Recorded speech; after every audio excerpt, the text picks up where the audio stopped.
How you doing, everybody? Welcome back to Stand Focused for Jesus. Hope each and every one of you are having a blessed day in the Lord Jesus Christ. As always, we are here in the streets, as we say. Just left the store picking up a few things for the fam for dinner. Also doing a few jobs, make sure these bills and stuff get taken care of. I had a few thoughts I wanted to share with y'all.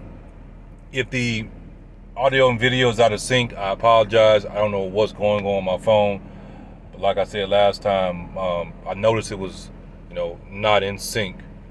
I've cleaned it up a little bit and reset it, so hopefully that helps. But if it doesn't, bear with me, because I'm not purposely doing it. The Jag the Jag, mommy, my Jag, my old school Jag. Let's talk about Africa. Let's talk about Africa. We got to talk about it.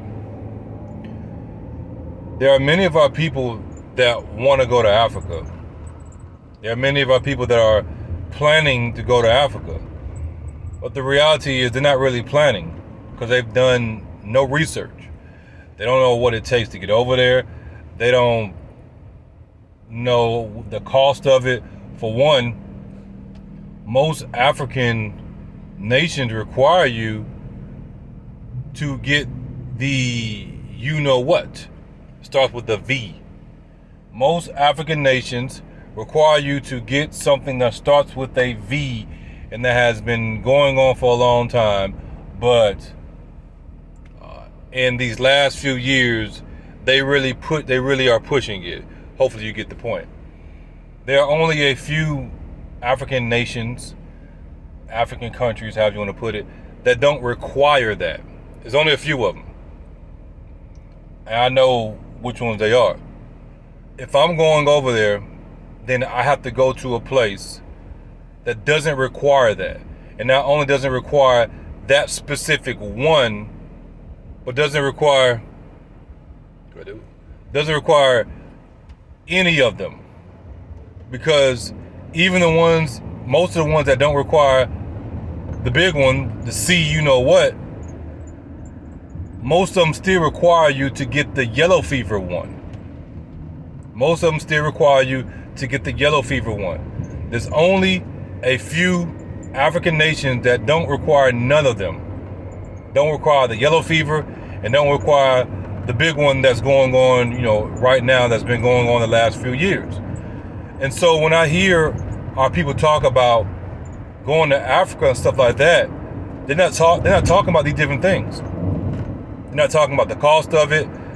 They aren't talking about how they're going to make a living over there, because you just can't pay the money to go over there. Let's say you save the money up to go over there, and then you think you're about to go get a job. It doesn't work that way. It doesn't work that way. Africa is not developed like America, and they prioritize their citizens over there before they're going to prioritize you. Now, of course, there are things you can do. You can get a work visa and everything.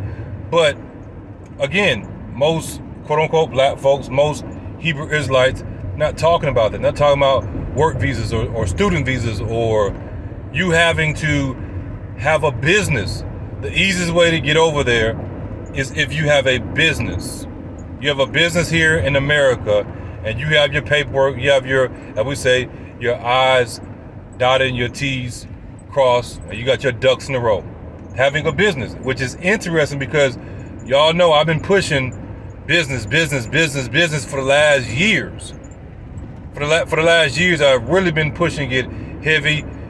For one reason, y'all know I'm biased toward business because I've been, an entrepreneur since as long as I can remember. When I was doing the illegal stuff that I was doing, I was running it as a business. It's just in my blood. And for a lot of you, it's in your blood too. But maybe you are or are not doing it right now, but you want to get back to doing business because that's what you like doing. That's going to be your easiest route to take to get over there. Well, it's not necessarily easy because you have to have that business established over here and making money over here first. And then you can go over there and you can branch off, woo woo woo, bring what you know from America and do your business internationally. Also, if you're retired, they have certain visas you can get on their retirement, because that's pretty much, as they see it, guaranteed money coming in every single month. But it has to be a certain amount. And these are the things, the talking points that most people that are talking about, black folks talking about, oh, Africa, they don't talk about. So you're going to go to Africa and you're going to be broke. Make that make sense. You're going to go to Africa and you're going to be broke, and then you're going to contribute to the poverty levels over there already. You're not being a solution to the problem. You're adding to the problem because of your pride. Because you don't want to put the work in now to have yourself, have your family in a position, in a situation to be in an environment where not only you can thrive for yourself, because you know the dollar's going to go longer, stretch further, but also to help others. I want to go to Africa too. But I don't want to go to Africa simply to be in Africa. I want to go to Africa for the opportunities. I want to say it one more time. I want to go to Africa for the opportunities.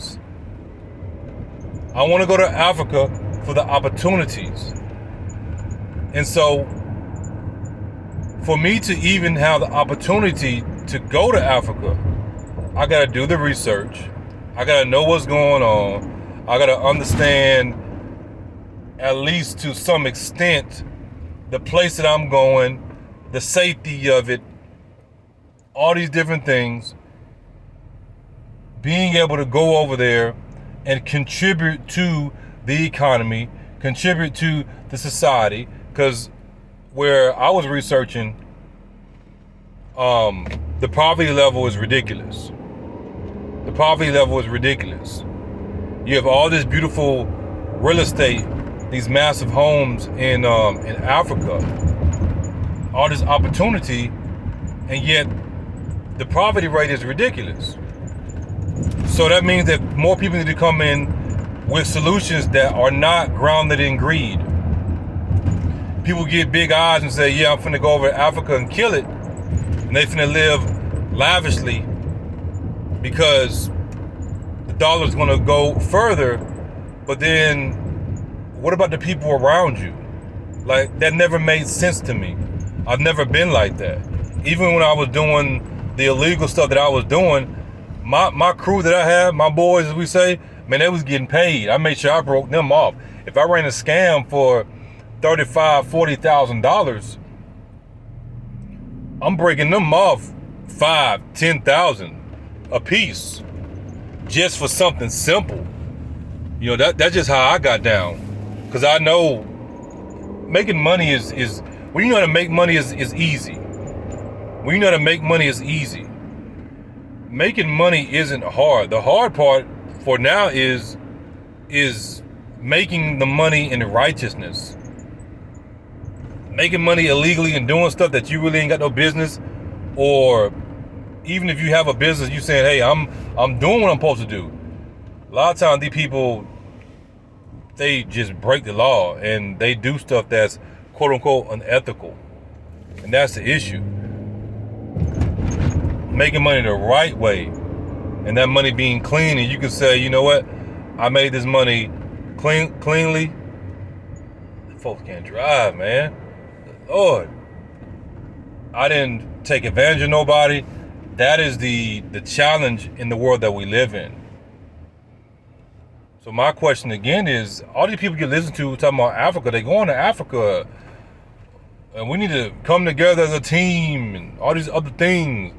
Like, black folks can't even get along in America.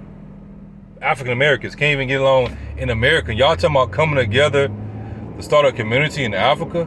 Now, yes, I understand it has been done before. You have Demona, I think it's Demona, but they got some issues because of where they're at. if I'm not mistaken, they're next to a nuclear power plant or, something crazy if I remember. And, so some other stuff. I'm like, y'all say you believe the Bible, but you're pretty much doing what those folks tell you to do. And when we say those folks, we talking about the folks that claim to be the people. So that's the issue for me. My thing is, if we are the kings and queens that we're talking about, and y'all are the leaders that you are talking about, then why aren't you establishing something? Like, I'm not looking to have a whole bunch of people with what I'm striving to do here in America. Do I have a team? Of course I have a team. But I'm going to do what I do even if I didn't have a team, because the vision has been given to me, what I'm responsible for from God himself. Just like God has given you whatever he has given you, and he expects you to be responsible with that. That responsibility isn't dictated on what I do or don't do. Let's say God tells me specifically to support what you are doing, right? If I don't support what you're doing, does that mean that you're going to stop doing what God has called you to do? If you do, then that says something about you. Your vision that God has given you and the things he has called you to do is what he has called you to do, regardless if I do my part or don't. And I'm the same way with what the Most High has given me to do. A person can support because God tells them to support. But if they don't support, am I going to be like, man, I'm not doing this, Lord, because the people ain't supporting? No, I'm going to keep on pushing forward. It may take me longer to get there. It may take me longer to accomplish what God has called me to accomplish, but I'm still going to do it. A person's support isn't going to dictate me fulfilling what God has called me to do. That could be any of you listening. That could be my children. That could be my wife. Let's say my wife doesn't support what I'm doing. I'm still going to do it. With her support or without her support. I'm still going to do it with each and every person's support or without their support. Why? Because I truly believe, and whatever it is, I don't have to be specific, but whatever it is, I truly believe that God has tasked me to fulfill whatever that vision is. And it should be the same way for each and every one of you. So, y'all sitting there listening to these people talking about going to Africa and this and that. Look, we as a people aren't collectively going to, quote unquote, Africa until Christ returns. Oh, that's right.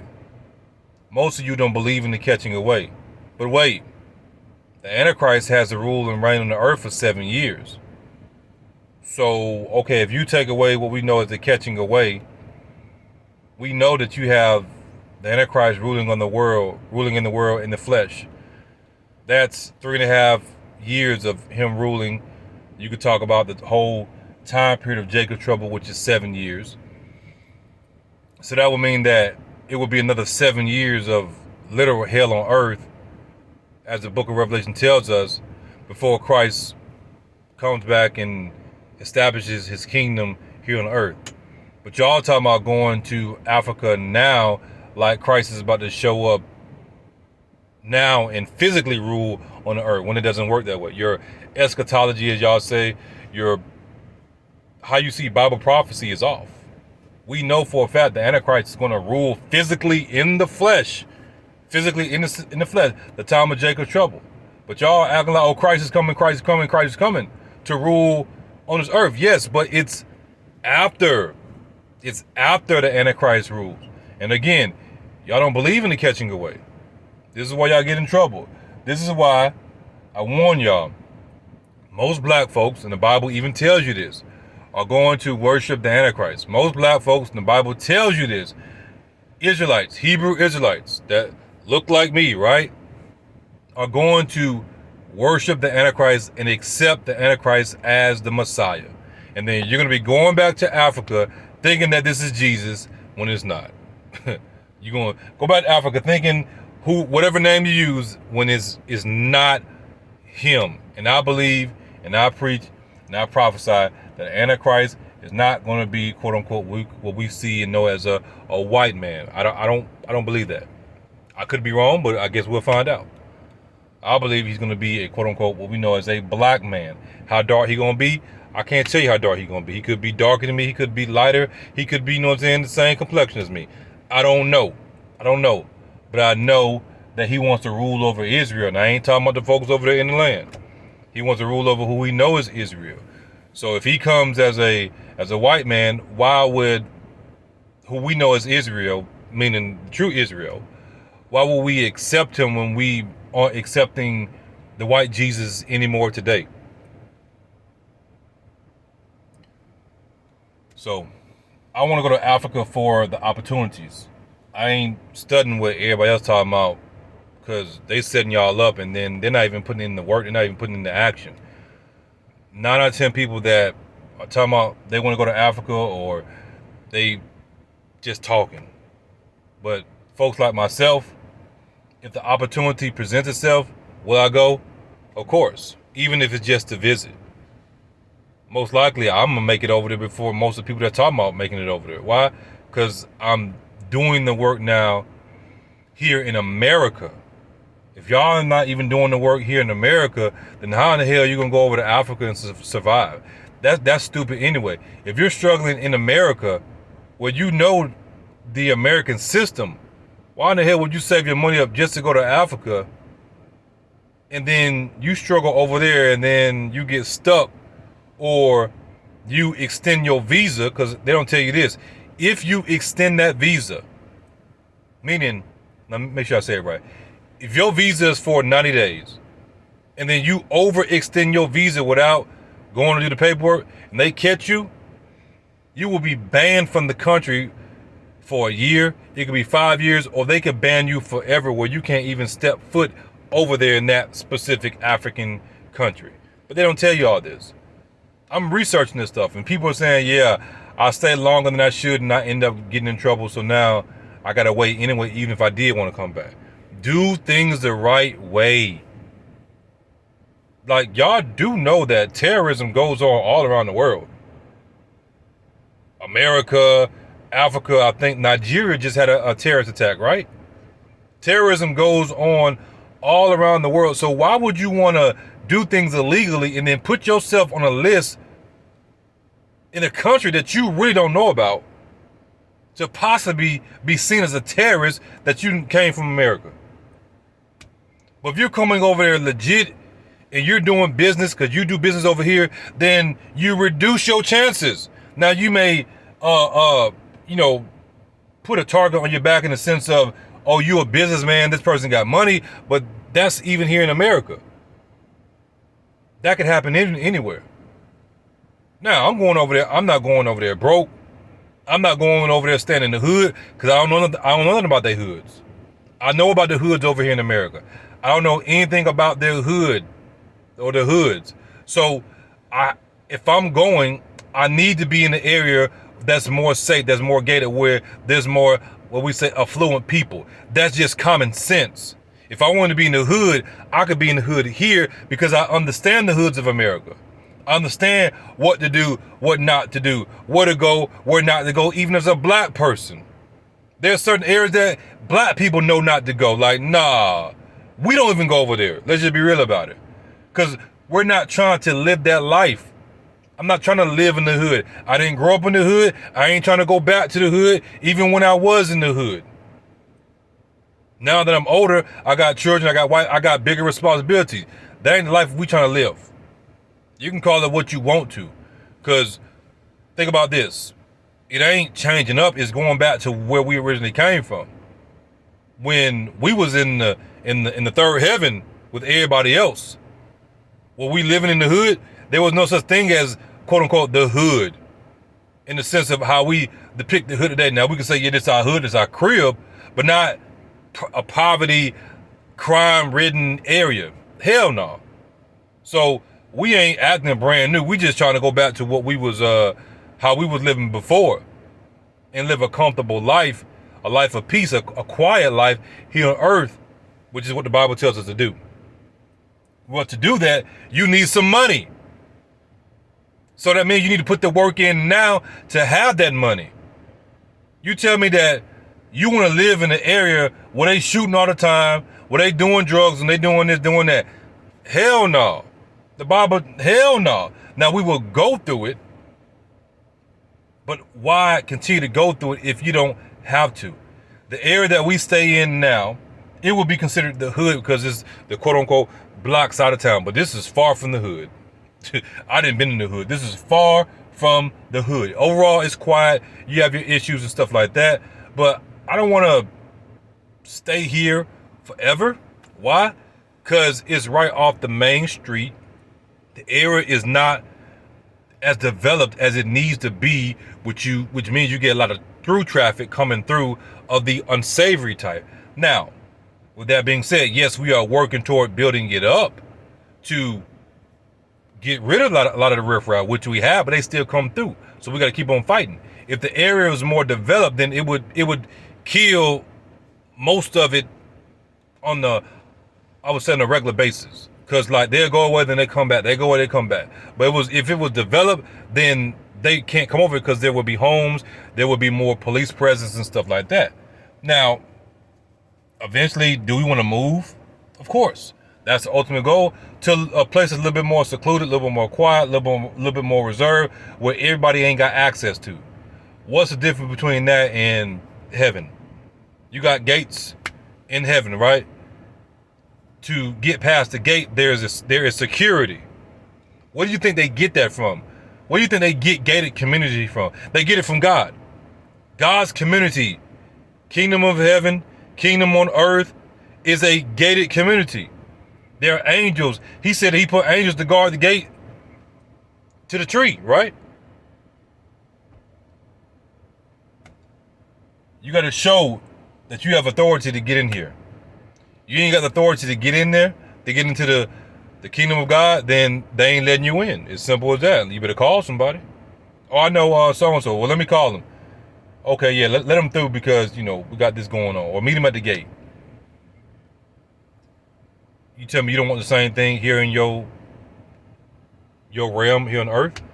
To live in a gated community where it's going to be a little bit more safe. I'm not saying that things can't happen, but it's reduced.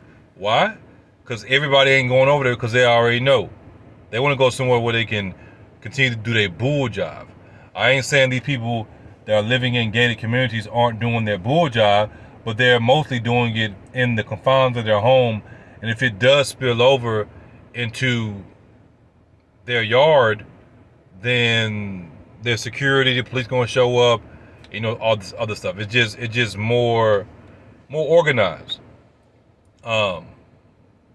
So if you want to make that move to be able to go to Africa, then you got to put the work in now. Because I'm telling you, these folks that are talking about it, they're not doing the research. They're just talking. There are requirements. Most of these places, they require you to get the V, and that's telling right there. And again, why would you want to go over to a place that you ain't familiar with? You can talk about Africa, your home, well, all you want to. But you get over there, and then you go to certain places, and then they take advantage of you. Then tell me how much home is it then? Let's use some common sense, man. If I'm gonna struggle here. I'm not gonna go to Africa and struggle, go to another nation that I don't know nothing about and struggle. That's dumb as hell. That's dumb as hell. But guess what? Most of our people take on this dumbass mindset. You going to Africa. But you ain't putting in the work. You don't know nothing about nothing because you ain't did no research. But just what I'm saying, some thoughts I wanted to drop on y'all. I'll go ahead and go in here. Time to eat anyway. With that being said, God bless each and every one of you in Jesus Christ's name as always. Stay focused for Jesus. And as you know, the truth is not debated, it is declared.